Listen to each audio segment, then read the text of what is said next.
¿Qué tal? Buenas noches. Esta noche vamos a charlar con Ricardo López Gotti. Hola Ricardo, ¿qué tal? Buenas noches. Hola, ¿cómo estás? ¿Bien? Buenísimo, muy bien. ¿Vos? Bien, bien. Bueno, Bueno, muchas gracias por la invitación.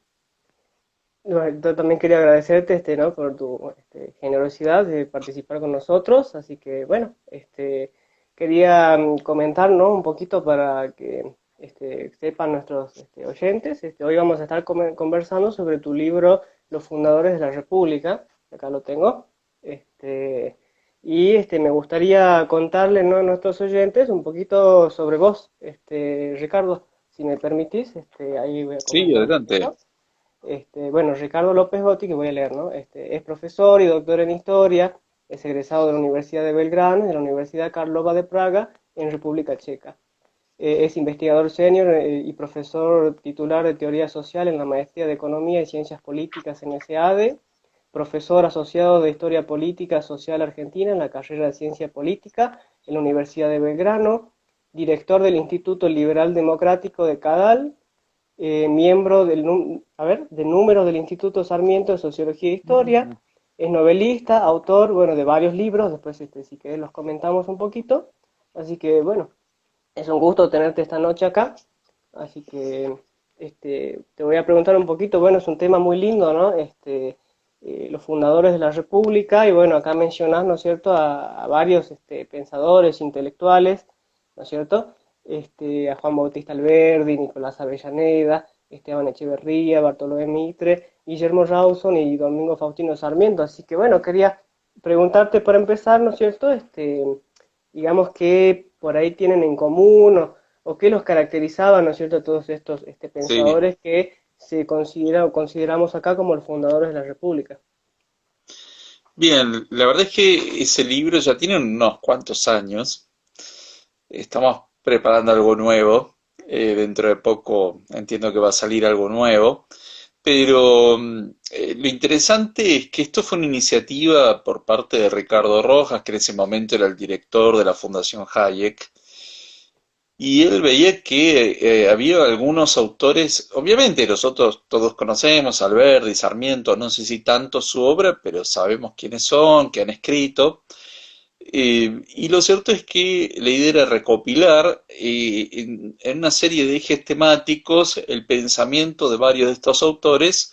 Estamos hablando de tres que fueron presidentes, o sea, no son personajes menores, y que acá encontramos una característica común, y es que eran personas que escribían mucho. Sarmiento, la obra completa, y creo que no está completa toda, son 52 tomos. Las del Ajá. Verdi superan los 20 tomos.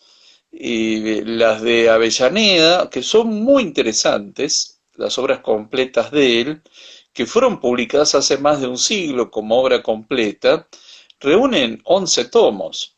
Es decir, que son personajes con una gran trayectoria y que ejercieron mucho el periodismo, pero también la reflexión, porque no es solo obra periodística la que hicieron, sino que había libros que realmente eran medulares y claramente Alberti y Sarmiento son los dos grandes intelectuales de Argentina de la segunda mitad del siglo XIX.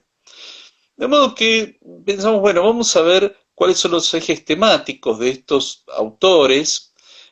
Pensamos no tanto de los fundadores políticos de la República, más allá de que, obviamente, estamos hablando de Mitre, Sarmiento, Avellaneda, los tres fueron presidentes de la Organización Nacional, pero lo que habíamos pensado era básicamente cuáles eran las ideas que los unían. Algunas los separaban, pero otras los unían.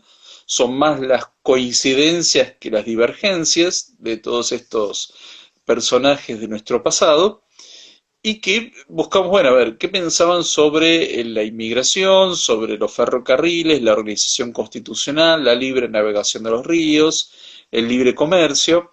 Y ahí agregamos algunos que quizás son poco conocidos, como es el caso de Guillermo Rawson, por ejemplo, Ujú. que claramente es una figura muy interesante. La obra de él son dos tomos, es una figura muy interesante, un gran político sanjuanino, médico y fundador de la Cruz Roja Argentina. Es decir, que eran personas que además no solo se dedicaban a la política, sino que tuvieron una actuación muy fuerte en la sociedad civil. Bueno, la idea era buscar cuáles eran los elementos comunes de todos estos autores que claramente tuvieron una enorme influencia en la segunda mitad del siglo XIX.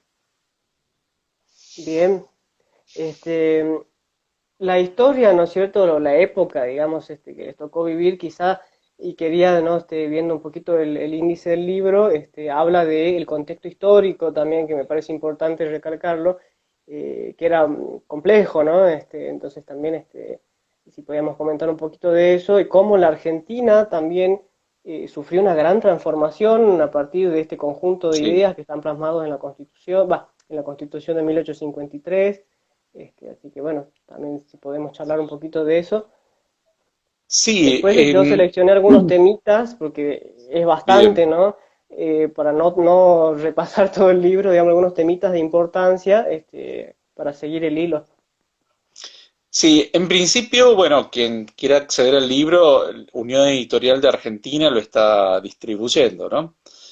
Eso en principio, aclarar eso. Y bien, la verdad es que Argentina era muy diferente a lo que es hoy, incluso territorialmente, porque era mucho más pequeña de lo que es hoy, con otra forma, las provincias tenían otros límites, es un mapa que a Sí. nosotros nos resultaría muy raro verlo hoy en día, pero era un país muy diferente al de hoy, con muy poca población con relación al territorio, poco más de 1 millón de habitantes, se calculaba cuando se redactó la Constitución. Y tengamos en cuenta que el primer censo se hace en la presidencia de Sarmiento en 1869, y ese censo, la cifra más inquietante que tiene es la de la alfabetización, que era solo el 21% de las personas que sabían leer y escribir en Argentina. Solo el 21%. Eso se va a ir incrementando a lo largo de la segunda mitad del siglo XIX, es decir, el segundo censo ya era el 36%, ¿no? Es decir, pero una Argentina muy diferente, muy desconectada, porque para ir desde Buenos Aires a Jujuy estaba 2, 3 meses viajando en situaciones muy azarosas, muy peligrosas. Eso en principio, y que además había no solo una poca comunicación física, sino además poca comunicación en cuanto a lo que ocurría, porque no había una gran identificación de la población como argentina, ¿no? Sino que las personas se identificaban más que nada por su identidad provincial, es decir, los correntinos, jujeños, salteños, tucumanos, se identificaban más desde ese punto de vista.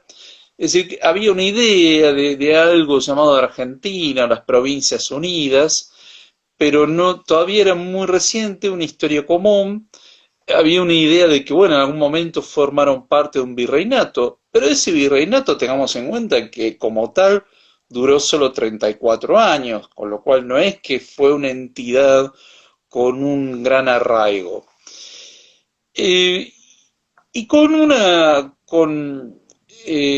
visión muy cerrada del mundo, con poco interés por lo que ocurría más allá de la frontera, y todo eso viene a cambiar con la Constitución de 1853, es decir, no es que la Constitución cambie a las personas, pero sí que obviamente genera las condiciones para que se produjera una serie de transformaciones materiales, culturales, de costumbres, y que eso fue transformando a Argentina en un país moderno en muy pocas décadas. Realmente es un milagro como en 40 años un país que todavía se batía en guerras civiles, en 40 años logra transformarse en un país muy moderno, porque Totalmente, hacia sí. fines del siglo XIX era un país con una importante red de ferrocarriles, una importante red telegráfica, que era el Internet del siglo XIX, con puertos, un país que era agroimportador se transformó en un país agroexportador, porque antes se importaba muchos cereales, ¿no? Se importaba muchos alimentos, y en pocas décadas se transforma en un país exportador de alimentos, un país que empieza a atraer población, que empieza a duplicar su población rápidamente, con condiciones muy favorables a que llegaran inmigrantes y se establecieran y tuvieran algo que les era negado en sus países de origen, como era el ascenso social, la movilidad Exactamente. social O sea, ascendente. es impresionante, ¿no? Que un país, digamos, que abrigó, ¿no es cierto?, millones de personas que vinieron, y no solo eso, sino que les dio un futuro, muchos prosperaron, ¿no es cierto?, generaron sus empresas, esa parte de la historia es, para mí muy interesante, y más por el contexto que estamos viviendo hoy en día, ¿no? Un país que abrigó, mucha gente en su momento, hoy en día está empezando a expulsar, ¿no es cierto?, población. Entonces me parece muy interesante ese punto, por ejemplo. Sí, y es muy interesante cómo es que desde el primer momento, y eso está muy claro en las bases de Alberdi, pero también los textos de Sarmiento, ¿no? En Argirópolis, cómo es que era un deber el de poblar Argentina, ¿no? Alberdi lo resume muy Go- bien con el lema de Gobernar es gobernar poblar, es poblar. tal cual. Pero es muy, muy bien pensado eso porque ¿cuáles eran las condiciones? Bueno, la libertad de cultos, eso Alberdi insiste muchísimo, en que hubiera los mismos derechos civiles para el ciudadano argentino con respecto al inmigrante. De hecho, nosotros tenemos hasta un artículo específico dedicado a promover la inmigración, que obviamente hoy en día la inmigración nuestro concepto es abrirla a todo el mundo, ¿no? Eso un poco lo resume Roque Sáenz Peña cuando dice América para la humanidad, ¿no? Es decir, ya se abría mucho más que a la inmigración europea, pero cuando esto se piensa, el continente que básicamente expulsaba población era el continente europeo y por consiguiente se quería atraer esa oleada migratoria que mayormente iba hacia Estados Unidos y dicen, bueno, vamos a crear las condiciones para que vengan acá. Y no solo la Constitución tenía que tener este espíritu, sino que todo el cuerpo normativo, todas las leyes y crear costumbres que fueran favorables a traer inmigración, a traer capitales, a traer ideas. Sarmiento decía, bueno, que tenía que haber libre movimiento de personas, de ideas, de bienes.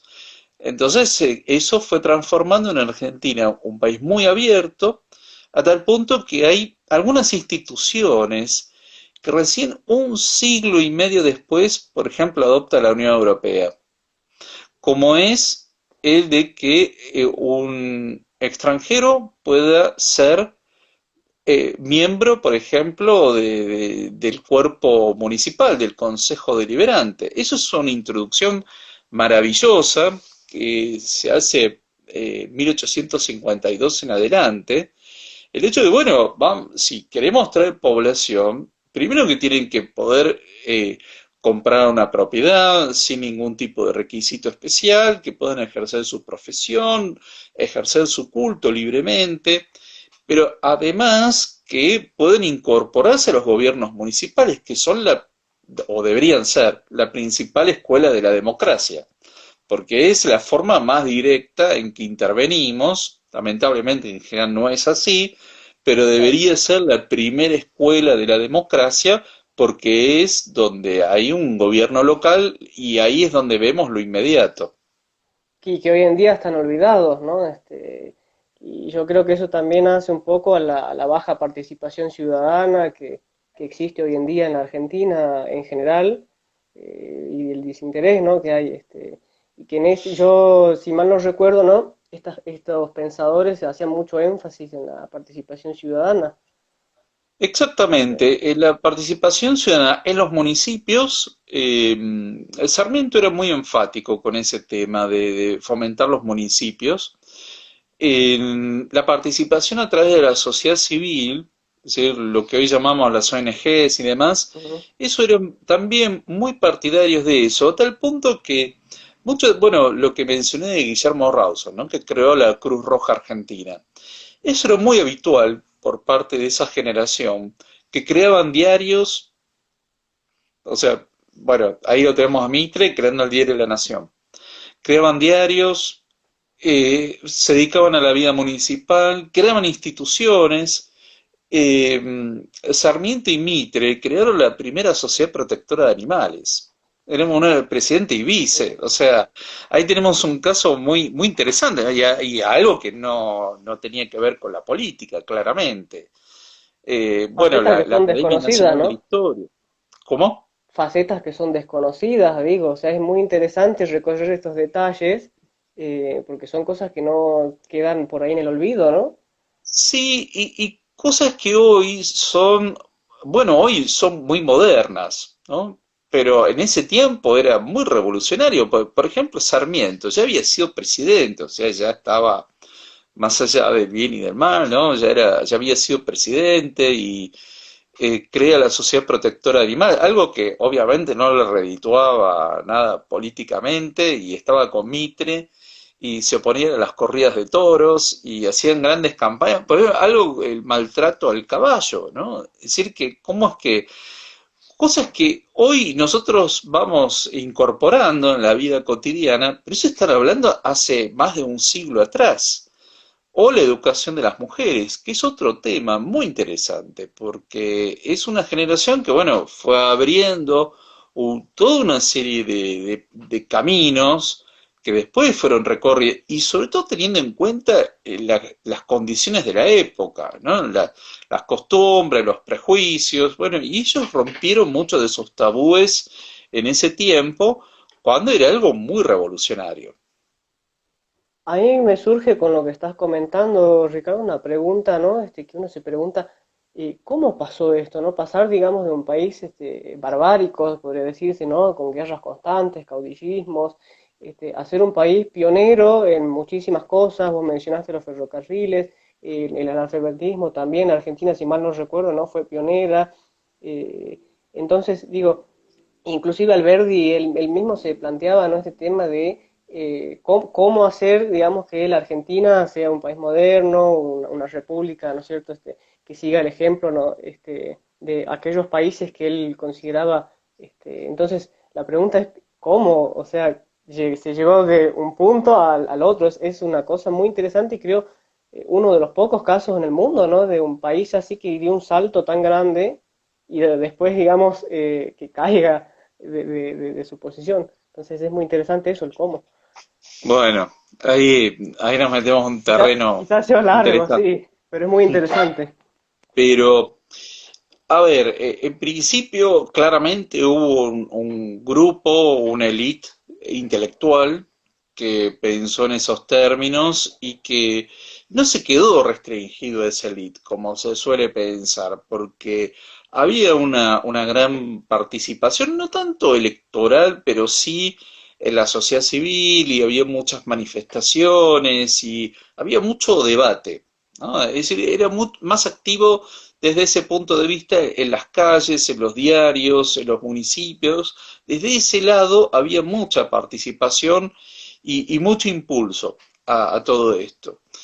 Y bueno, la verdad es que es muy interesante porque no fue un proceso lento, fue bastante rápido y que incluso hubo una gran visión de la modernidad en muchos temas, porque, por ejemplo, Argentina fue el primer país que tuvo un observatorio astronómico en el hemisferio sur. Sí, Es decir, algo había escuchado, sí, no impresionante. en el hemisferio sur, o sea, fue el primer observatorio astronómico, el de Córdoba, ¿no? Si mal Y no después, bueno, recuerdo, como decís, también somos pioneros en las observaciones meteorológicas. Bueno, hay un montón de cuestiones, ¿no? Que exactamente, sí, sí, sí, sí. O sea, el avance exactamente. científico fue impresionante. O sea, evidentemente había un sistema, el sistema que ellos pensaron funcionaba. Este, Bueno, eh, es muy interesante, por ejemplo, cuando se funda la ciudad de La Plata, estamos hablando de 1882, eh, se funda el Observatorio Astronómico, el Museo de Ciencias, ¿no? Es decir, que estaba implícito eso de fomentar la ciencia desde el primer momento, es decir, Porque uno podría pensar, bueno, la verdad es que lo único que se dedicaron fue a ser un país comercial y económico y que sea agroexportador. Pero no, la verdad es que había una visión muy de conjunto de lo que había que hacer y que tenía que ver con el espíritu del siglo XIX, es decir, de incorporar a las ciencias y de dar un salto cualitativo en esa modernización de Argentina. Y acá hay algo muy interesante, porque no es que los argentinos a partir de la Constitución cambian, tienen una mutación, siguen siendo las mismas personas, ¿no? Porque, nada, podemos votar una ley y esa ley a mí no me transforma, yo sigo siendo la misma persona, pero lentamente se va dando una aceptación de la ley, de que los problemas no se solucionaban a través de la violencia. Eso fue muy lento porque hubo muchas rebeliones, hubo muchas revoluciones, no es que fue algo absolutamente pacífico, ni mucho menos, pero lentamente eso que Alberti llamaba pasar de la república posible a la república verdadera, eso tomó varias generaciones. Ahora bien, como vos señalás, en algún momento eso se empezó a derrumbar, ¿no? Y ahí es donde nos metemos en el siglo XX, porque todo eso se empieza a derrumbar primero porque empiezan a llegar ideas desde Europa, todas las ideas del nacionalismo empiezan a llegar desde Europa, eso afecta muchísimo, sobre todo de todas las ideas que después, bueno, son las que inspiran al fascismo. Esas ideas esas fueron las que más afectaron a Argentina, de un país cerrado, de un país monolítico, completamente, ¿cómo podríamos decir? Completamente barrial, ¿no? Es decir, no preocuparnos por lo que pasa en el mundo, eh, no hablar inglés, no hablar francés, no solo nos preocupamos por lo que pasa acá y el resto del mundo no me interesa. Eso que hoy lamentablemente lo tenemos tan incorporado, porque lo El tenemos muy aislacionismo, incorporado. Sí, ese claro. aislacionismo que no estoy hablando de la élite política, ¿no? De lo que llamamos en general la clase política, no tienen la menor idea de lo que está pasando fuera de Argentina. Tal No tienen la cual. menor idea. Bueno, eso era impensable para esa generación. Era absolutamente impensable. De hecho, a ver, Sarmiento viajó a Estados Unidos, Alberdi estuvo viviendo en Francia, tenían una visión de lo que pasaba en el resto del mundo, aprendieron idiomas con todas las dificultades que eso suponía en ese tiempo, porque también hay que Sí, tener en cuenta eso. era otra época. Leían los grandes autores contemporáneos de ese tiempo, no estamos hablando de autores raros, ¿no? Los autores de ese tiempo los leían, es decir, estaban al día con el pensamiento de la época y la verdad es que había una gran efervescencia cultural, literaria, artística en Argentina. A ver, no por nada. Argentina tiene premios Nobel de Ciencias.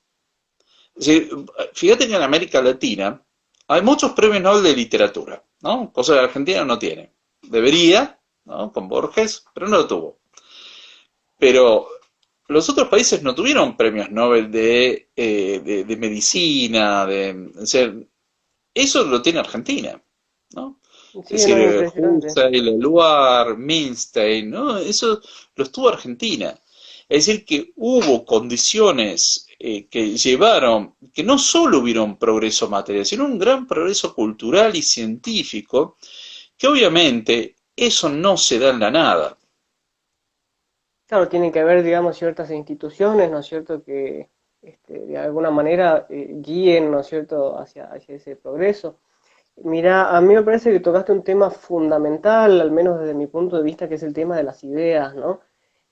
Pensamos en una época en que las ideas, digamos, no fluían con la rapidez con la que fluyen hoy en día, o sea, hoy en día un chico como yo, de 25 años, ¿no es cierto?, accede al Internet y puede ver todo el conocimiento de la humanidad, pero en esa época, digamos, pensar, ¿no?, cómo estos intelectuales llegaron a esas ideas de vanguardia en esa época y cómo las trajeron acá a la Argentina. No sé si podríamos comentar un poquito eso.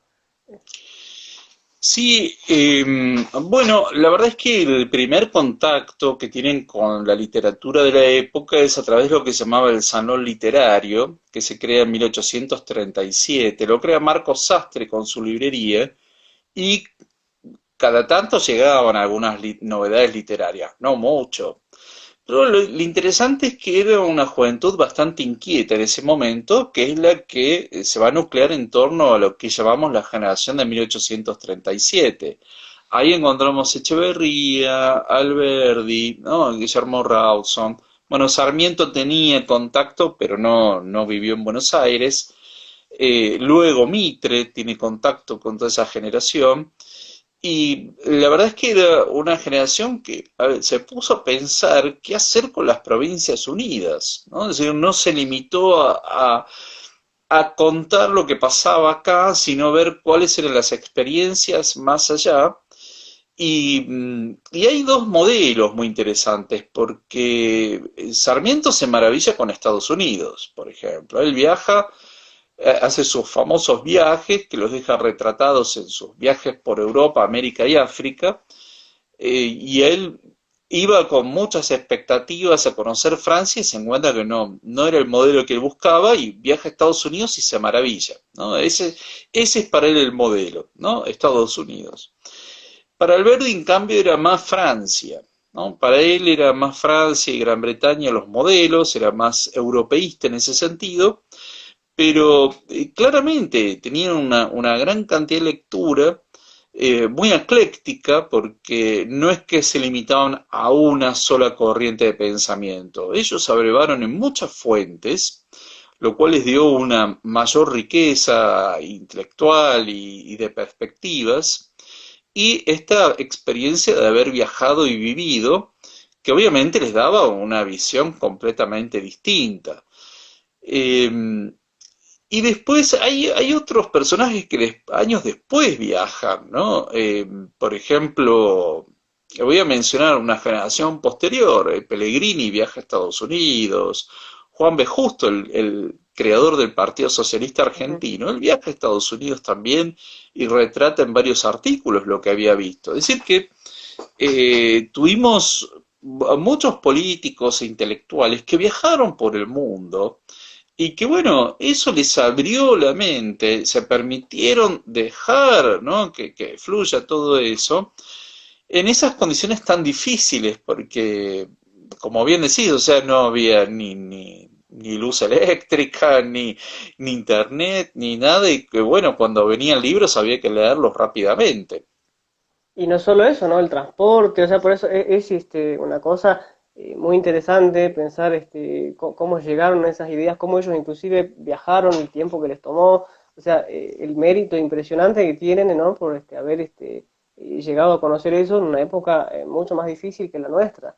Eh, Hoy en día, digamos, yo veo, ¿no es cierto?, un incipiente interés por ideas nuevas, quizás, digamos, no sé si atreverme a decir aires de cambio, pero eh, algo de eso hay después de muchas décadas en las que la Argentina, ¿no?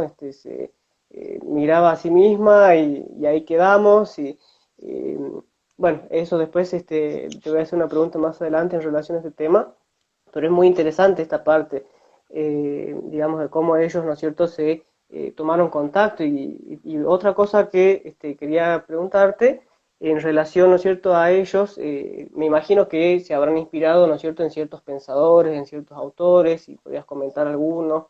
eh, Sí, un autor que claramente influyó en la generación de 1837 fue Tocqueville, Alexis de Excelente, Tocqueville. sí. Ujú. Él influyó muchísimo. Es un autor que realmente merece ser recordado y revisado muchas veces porque Tocqueville viaja a Estados Unidos, escribe su libro La democracia en América, el primer tomo lo publica en 1835. De hecho, la publicación de ese libro le sirve para ser diputado, Mira vos. le impulsa a ser parlamentario, ese Él era libro. francés, ¿no? Era francés, bueno, después escribe el segundo tomo, que es extraordinario, pero es muy interesante Tocqueville porque tiene una visión muy aguda, muy minuciosa, ¿no? No solo de las instituciones, sino de las costumbres y demás. Y ese libro influyó muchísimo en Argentina.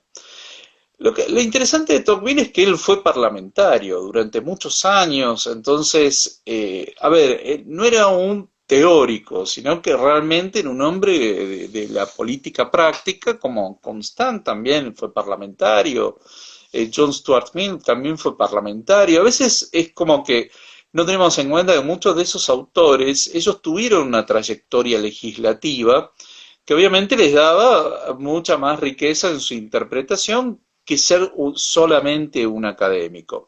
Pero ahí lo interesante es que era gente que tenía una actuación política y escribía, ¿Cómo tal va a como cambiar? estamos hablando de Sarmiento o de Mitre o de Avellaneda, que no solo tenían una actuación política, sino que además escribían, y escribían, a ver, no con la compu ni con el celular, ¿no? Es decir, a mano, con la pluma, ¿no? Y bueno, Sarmiento no corregía lo que escribía, él escribía y lo mandaba a publicar, ¿no? Por eso es tan desordenado Sarmiento como autor. No, ¿cómo ha cambiado la situación, ¿no? Compararnos a aquellos políticos de esa época y los que tenemos ahora. Una cosita también que me llega a colación de esto es la visión de país a largo plazo que tenían ellos en relación y en contraste con el cortoplacismo crónico que venimos viviendo. Eso a mí me admira mucho y también quisiera, digamos, tocar ese tema, ¿no? Que ellos pensaban en la República de esa época, no recuerdo en qué términos de tiempo, pero muchas décadas después, o sea, ellos pensaban, ¿no? Cómo ir construyendo en el largo plazo. Sí, ellos pensaban en términos de 100, 200 años.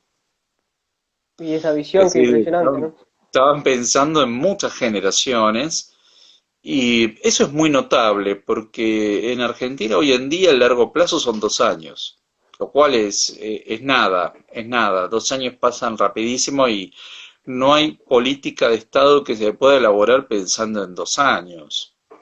Es Eh, imposible. y la Argentina ha caído, ¿no? En el síndrome digamos, vivir en función de las elecciones.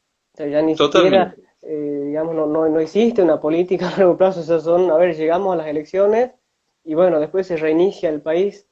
Es impresionante eso. Totalmente, sí, totalmente. Y eso es lo que vamos a ver lamentablemente con el tema educativo. Yo eso lo vengo planteando desde el inicio de la pandemia, que íbamos directo hacia una gran crisis educativa y la vamos a vivir durante 10 años, porque bueno, no se pensó en eso, se lo dejó para más adelante y bueno, realmente en algún momento hay que pensar realmente a largo plazo, en 10, 20, 30 años, porque el mundo además sigue adelante, no nos espera. Totalmente, totalmente.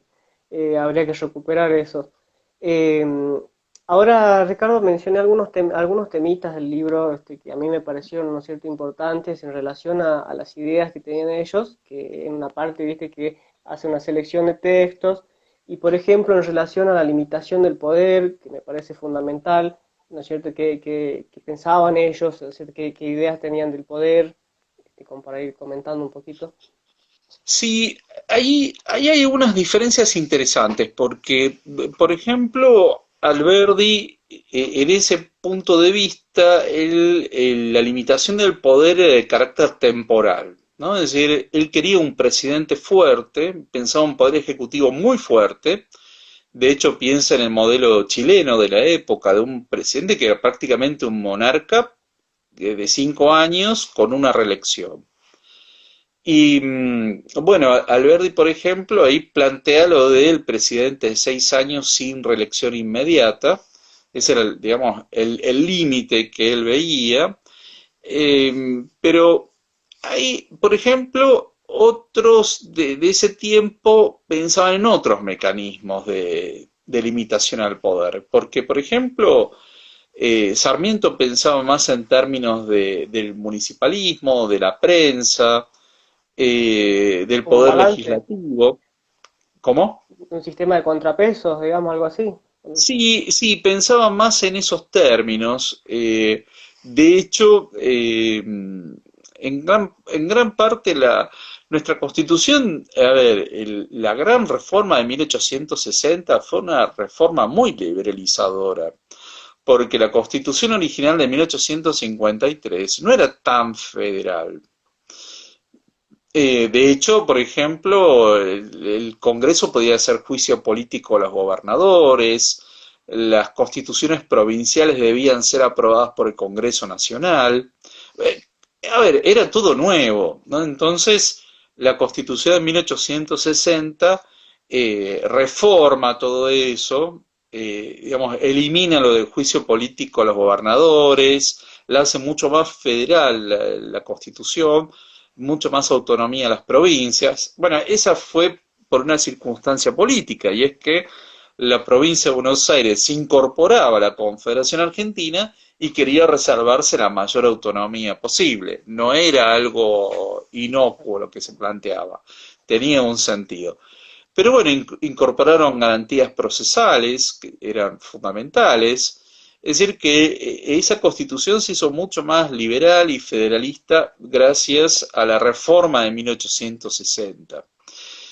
Pero sí, ese tema de la limitación del poder era algo que era muy presente para ellos, porque el otro modelo era el de Rosas, Juan Manuel de Rosas, que no había tenido límite en su poder, se había hecho reelegir ininterrumpidamente durante 17 años como gobernador de la provincia de Buenos Aires, pero que era mucho más que un gobernador porteño.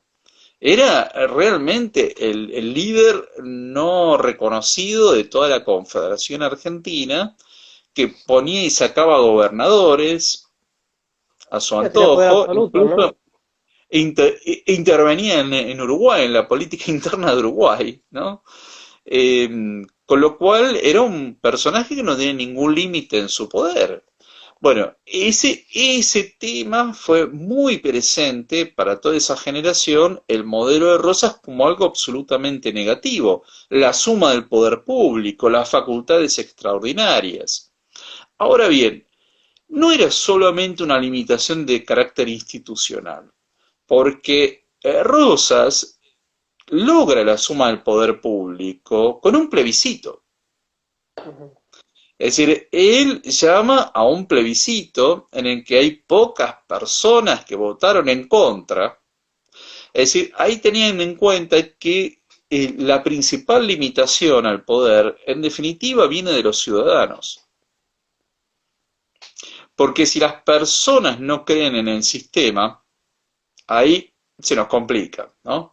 En definitiva, un sistema constitucional tiene que estar encarnado en las personas, ¿no? Si las personas no hacemos valer el orden constitucional, las libertades, bueno, podemos tener la mejor constitución y demás, pero si nosotros no tenemos incorporados esos valores, ahí todo ese edificio es una cáscara vacía. Y queda como letra muerta, ¿no? Este, Exactamente. este tema me recuerda, ¿no? Yo imagino que estos personajes, estos intelectuales también tuvieron, y la Argentina en su momento, una relación cercana con lo que fue la Revolución Americana, ¿no? Los principios de los padres fundadores, me imagino también que se habrán inspirado o habrán tenido algún contacto con ellos, al menos desde lo intelectual. Sí, sí, y además, cuando se redacta la Constitución de 1853, se sabe que había un ejemplar del Federalista, que lo tenían ahí en Santa Fe. Es decir, además del borrador que escribió Alberdi y además de las bases, había un ejemplar del Federalista, lo cual hacía que, bueno, hubiera un contacto directo con ese cuerpo de ideas. También en los debates de las constituciones anteriores, sobre todo la de 1826, esa constitución unitaria, el Congreso Constituyente, hubo algunos diputados que defendieron el federalismo en términos más conceptuales. Es decir, ahí ya hubo un debate de más profundidad. Y la verdad es que creo que lo que lograron, esa síntesis de la unidad federativa, como decía Alberdi, era lo posible en ese tiempo. Pero a ver, nosotros no tenemos un federalismo al estilo de Estados Unidos, porque nuestro código penal es nacional, el código civil, ¿no? Es decir, son códigos nacionales, no provinciales. Pero eso se hizo porque, bueno, lo que se buscaba era tener una homogeneidad normativa en toda Argentina en un momento en que, a ver, Claro, se entiende que por la situación lo ameritaba, ¿no? claro, y además la trayectoria de Estados Unidos es muy diferente a la nuestra, porque ellos ya tenían constituciones de los estados mucho antes, ¿no? Las colonias ya tenían constituciones. Es decir, incluso había dos estados o dos colonias en ese tiempo de América del Norte, Rhode Island y Connecticut, que elegían su gobernador por voto directo. Tenían legislaturas, tenían constituciones, tenían juicio por jurados, municipios. Entonces, para ellos había toda una experiencia constitucional previa a la independencia. Y todo eso les permite plasmarlo en la Constitución de 1787. Nosotros teníamos otro punto de partida, que era no haber tenido nada de eso. Entonces, por eso es que Alberti sugiere, de hecho, que, bueno, a ver, en este caso en Argentina los códigos tienen que ser comunes porque va a ser muy difícil atraer inversión si no se sabe muy bien cuáles son las leyes vigentes, ¿no? Porque tenemos la Constitución, pero las leyes le tienen que dar vida a esa Constitución y ser coherentes, ¿no? Se supone que deben ser coherentes con la Constitución. Entonces, él plantea, bueno, va a ser muy difícil atraer inversores y atraer capitales si cada provincia tiene su propio código civil, su código penal y demás. Entonces, hagamos uno nacional. Y eso es lo que él consideraba la unidad federativa, ¿no? Es decir, que tenía que haber un sistema federal, pero no era el mismo tipo de federalismo que el de Estados Unidos, ¿no? Porque, bueno, nosotros teníamos una historia muy diferente y en ese sentido Alberti siempre prestaba mucha atención a la historia que tenía el país. Eso no lo hace historicista. Es decir, el historicismo es un determinismo histórico, ¿no? Bueno, la ley es un producto de la historia. No, lo que Alberti decía, bueno, tengamos en cuenta la historia, las costumbres y demás para tener una ley, lo cual me parece muy coherente, porque de hecho hubo países como México, por ejemplo, que decidieron tomar la Constitución de Estados Unidos, pero no tuvo vida eso, porque era sobre un pueblo que tenía costumbres muy diferentes. Él mismo decía, si mal no recuerdo, ¿no? Que la Constitución es como un andamiaje que debe ir adaptándose a la evolución de la sociedad. Eh, a mí me impresionan dos cosas. La primera, qué moderno que suena. Fíjate, ellos hablaban, ¿no? De lo que hoy podríamos decir la seguridad jurídica, la previsibilidad para la inversión, Exacto. y que eso para mí, ¿no? Fue uno de los factores que logró el gran crecimiento económico de Argentina, las grandes inversiones que recibimos, el sistema de ferrocarriles, ¿no es cierto?, las inversiones británicas, y digamos cómo eso después se fue involucionando desde el día de hoy, ¿no es cierto?, los mantras económicos que se repiten distan mucho de esas ideas que para mí ellos adelantados tenían y que eso, por un lado, y por otro lado, el gran conocimiento que tenía Alberti sobre las distintas constituciones en América, ¿no? Si mal no recuerdo, él en su libro Bases es que habla de la Constitución de California, y demás, Exactamente. y es Sí, muy hace interesante cómo un él analiza esto. recorrido por varias constituciones y va viendo cuáles son los defectos que tienen esas constituciones y ahí hace hincapié en algo que fue muy discutido en 1853 en la Convención Constituyente, que es el tema de la libertad de cultos. Eso generó una gran discusión. Fue el tema, con el lugar que iba a tener el asiento, la capital de Argentina, que la Constitución original establecía Buenos Aires. además de eso, el otro tema era la libertad de cultos, que era muy rechazado en ese tiempo. Pero bueno, la verdad es que los constituyentes tuvieron bastante buen criterio en dejar el tema de la libertad de cultos. Eh, Alberdi, Sarmiento, Mitre eran bastante laicistas, de hecho lo fueron plasmando no solo en la presidencia, sino después influyeron mucho, pero entendían que la religión era una cuestión en ese tiempo que generaba una gran pasión. De hecho, Juan Facundo Quiroga se había levantado contra Rivadavia con la bandera de religión o muerte. Entonces tenían ese temor, cuidado que pueden levantarse montoneras del interior nuevamente con la bandera de religión o muerte, y entendían la religión desde un punto de vista más práctico, en el sentido de que la religión permitía civilizar a las personas, ¿no? Como apaciguar los ánimos. Lo veían desde ese punto de vista, más utilitario que la creencia en sí. Hasta eso me parece adelantado. Sí, sí, no, es impresionante, es impresionante. Hay algunos temitas, bueno, como comentaba así rápidamente, ¿no? Para no, la libertad es uno de los temas que ellos defendían, que a mí me parece central, bueno, y que hoy en día también, la falta de libertad se hace notoria, ¿no? Entonces, quizá, ¿qué concepto de libertad tenían ellos para esa época, para la Argentina? No podíamos tampoco, ¿no es cierto? En el contexto caótico en el que estábamos, apuntar a la libertad absoluta, quizá. Entonces, de eso también me gustaría hablar un poquito. Sí, claramente era la libertad de los modernos, ¿no? Ahí se notaba mucho la influencia de Constant. Benjamin Constant es otro autor que suele ser bastante olvidado, pero tuvo una gran influencia en Francia y en otro país muy cercano, en Brasil, tuvo mucha influencia Constant. Y él planteaba la idea de las dos libertades, la libertad de los antiguos y la libertad de los modernos. La libertad de los antiguos era en Atenas, ¿no?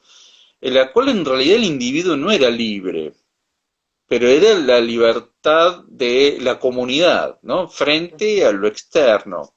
Pero el individuo en sí no era libre, porque estaba muy sujeto a las presiones de su propia comunidad, Esparta.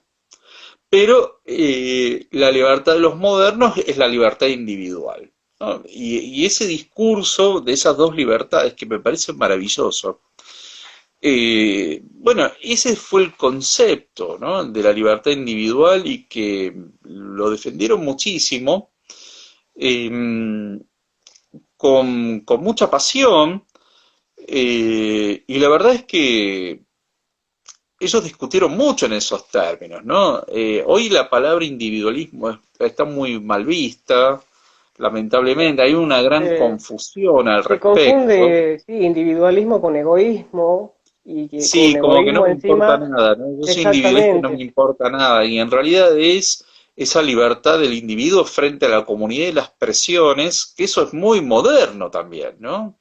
De hecho totalmente. está el maravilloso libro de John Stuart Mill sobre la libertad, que habla en términos muy modernos, muy actuales, Se y adelanta, ¿no? que A cosas que pasaron mucho después, sí, me sobre parece. todo, sí, ese libro de John Stuart Mill, que lamentablemente tampoco es un autor que se lo mencione mucho, pero ese libro es fantástico porque él está hablando de la presión social.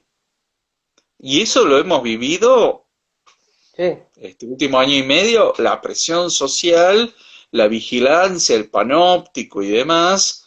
Bueno, eso lo hemos vivido muy fuertemente y cómo se da ese elemento de la presión social.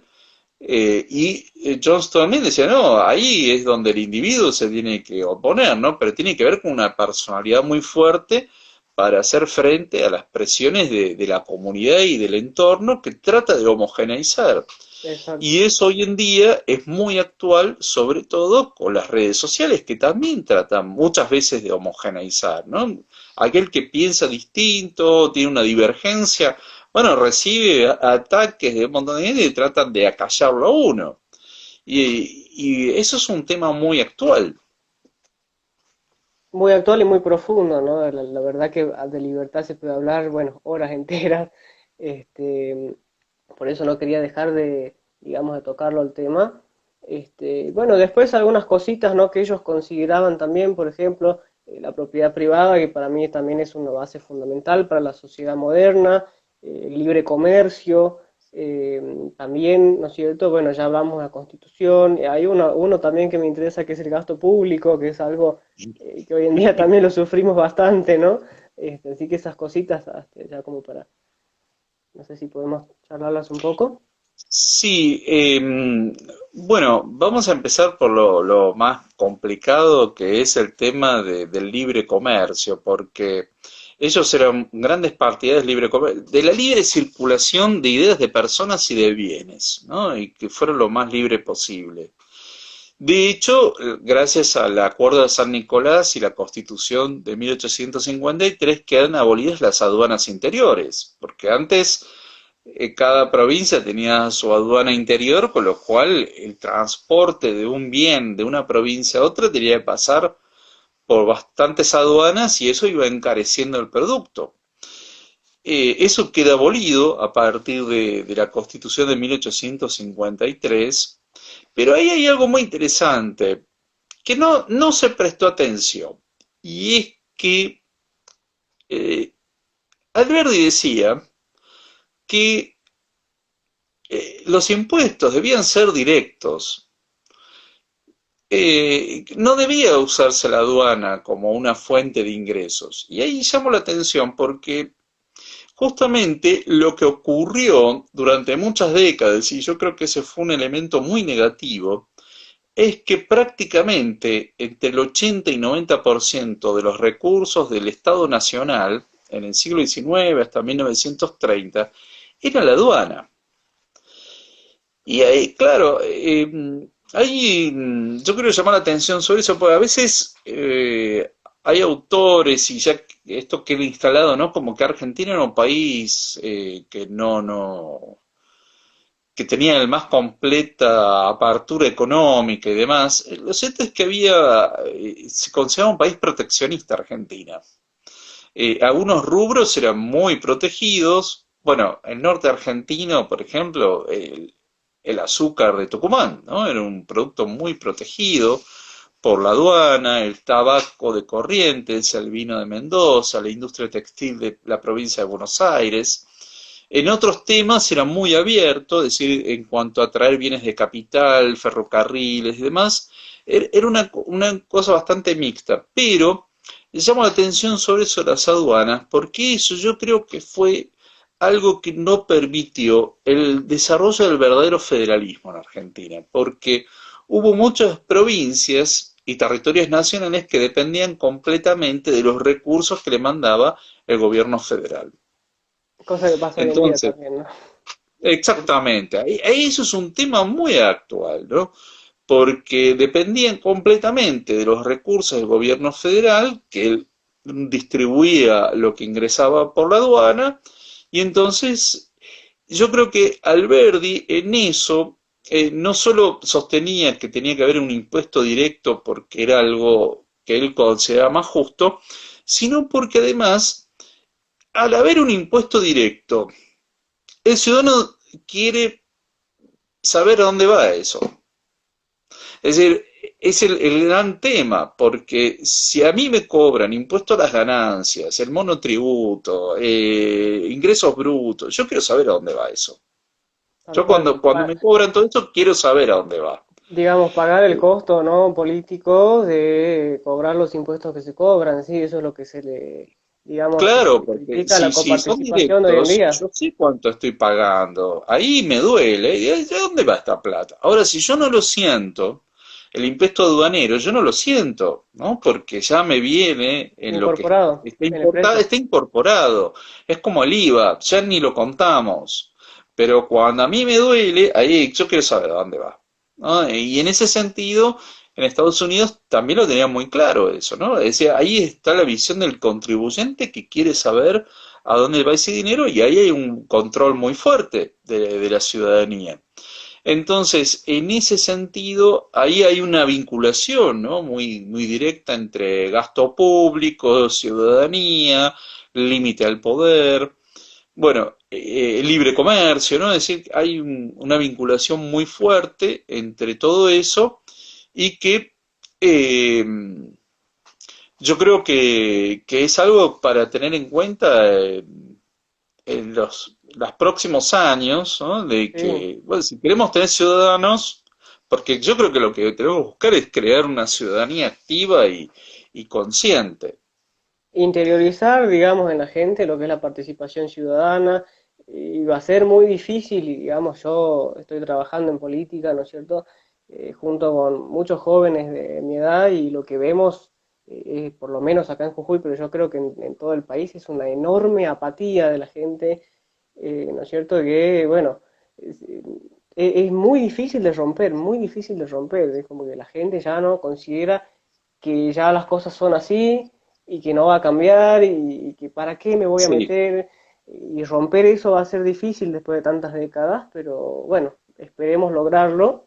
Y bueno, justo, mira, deriva en la última pregunta que quería hacerte, en relación a todo lo que estuvimos charlando, ¿no? Según tu criterio, según tu pensamiento, ¿qué pensás vos que podríamos rescatar los argentinos de hoy en día, 2021, qué tendríamos que hacer mirando hacia esa época, ¿no? ¿Qué tenemos que ver, reforzar? Yo creo que es una época que tenemos que investigar más y preguntarnos qué nos pasó.